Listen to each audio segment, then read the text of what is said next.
काहे तू लगलू ह सजे सवारे रील बने मंदिर के गेट पर जीजा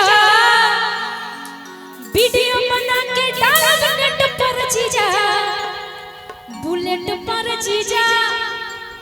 यो बुलेट पर जीजा देवघर घुमा दे बुलेट पर जीजा की बुलेट पर जीजा बुलेट पर जीजा हमके देवघर घुमा दे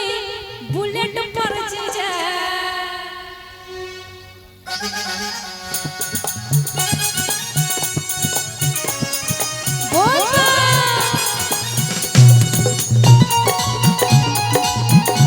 बोल दे बाबा भोलेनाथ की।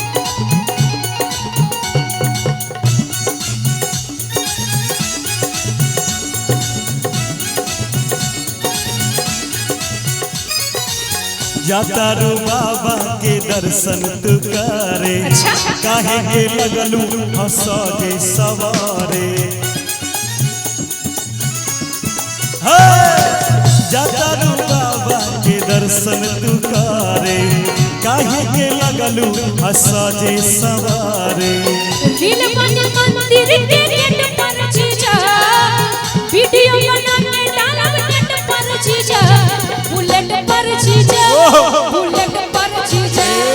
देवघर घुमा दे बुलेट पर जीजा बुलेट पर जीजा बुलेट पर जीजा देवघर घुमा दे बुलेट पर जीजा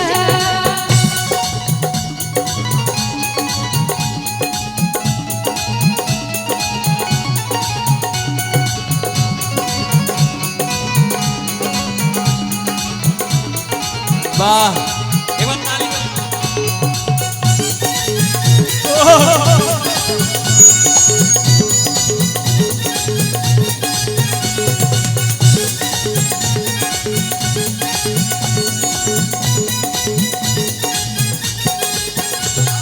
सुनी जीजा जी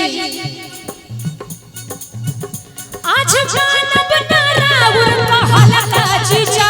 सूट पहन के तैयार बनी के रुआ जीजा ई सावन के सब ई सावन सोमारी के सब रंग बा सुने ना आज जानब ना राउर कहला का जीजा सूट पहन के तैयार बनी के रुआ जीजा सूट पहन के तैयार बनी के रुआ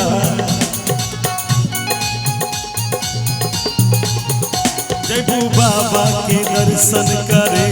ता संग ही घुमा दे हो अनमोल जी संगे तोहरा के औकेट घुमा दे हो मानव ना हम चलन पर जीजा शामिल छाट के बुलेट पर जीजा बुलेट पर जीजा बुलेट पर जीजा बोलो बा देवघर घुमा दी बुलेट पर जीजा बुलेट पर जीजा बुलेट पर जीजा देवघर घुमा दी बुलेट पर जीजा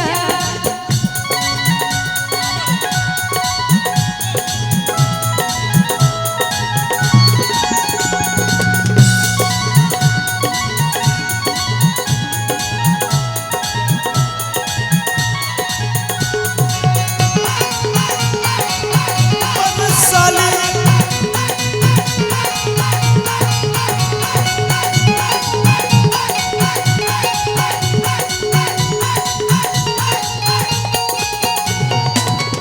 पूरे देवघर पंडाल में घुमा दी जी जीजा नीरज मोरा सरधा पुरा दी जी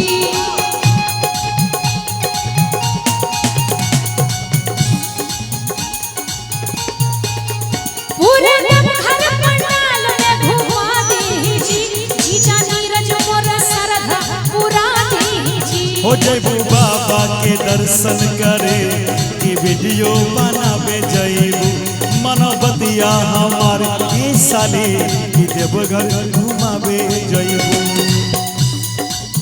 आई हनेट और गेट पर जीजा चले मंदिर वाला गेट पर जीजा सुनी जीजा जी जब रउआ बुलेट लेके जाई हमके देवघर घुमावे खातिर त बुलेट वाला पोज होके के चाहे ए मारो रे बुलेट वाला पोज होके के चाहिए, बुलेट वाला पोज हो जाओ। एक बार और, एक बार सुनिए ना, बुलेट स्टार्ट होगा तब ना। हाँ, स्टार्ट करो।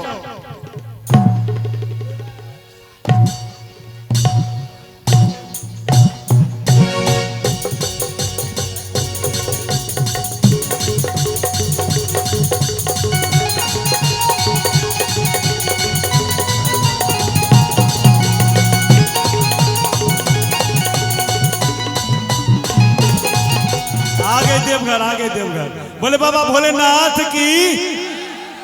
अब आगे ना, बुलेट में पेट्रोल भराने के लिए बुलेट भेज इथेनॉल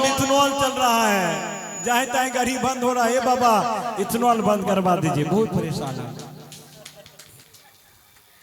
बुलेट भैया के नाम का, लेकिन गाना एकदम सेटिंग का। एक बार बुलेट भैया के लिए जोरदार ताली होना चाहिए। नहीं, एक बार और हो जाए। लेकिन इस साल ही बचले रह गई।